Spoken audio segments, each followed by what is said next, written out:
नमस्कार, मी साक्षी अनासने. Yes Marathi news मध्ये आपलं स्वागत. आता पाहूया एक स्पेशल रिपोर्ट. 2.5 वर्षाच्या मुलीवर चुलत काकांकडून बलात्कार. दिंडोरी तालुक्यातील चारोसे येथील एका 2.5 वर्षाच्या मुलीवर चुलत काकाने बलात्कार केल्याची घटना उघडकीस आली. याबाबत वणी पोलीस ठाण्यात पीडित मुलीच्या आईच्या तक्रारीवरून गुन्हा दाखल करण्यात आला असून आरोपीला पोलिसांनी ताब्यात घेतले आहे.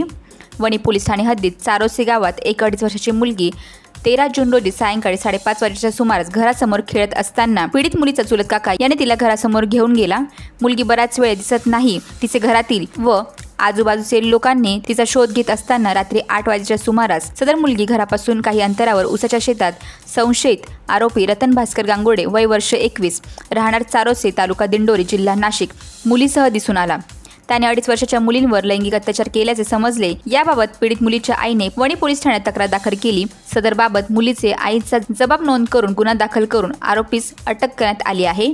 पोस्को कायदा अन्वये गुन्हा नोंद करण्यात आलेला असून पुढील तपास वणी पोलीस ठाण्याचे सुनील पाटील करीत आहे. वणी पोलीस ठाणे गुन्हा 183/2024 कलम 376(2) फ 376 अब 10 सह कलम 4(6) खाली नोंदविला आहे. अशाच प्रकारच्या ताज्या घडामोडींसाठी Yes Marathi news YouTube channel share करा, सबस्क्राईब करा, लाईक करा आणि पाहत राहा येस मराठी न्यूज.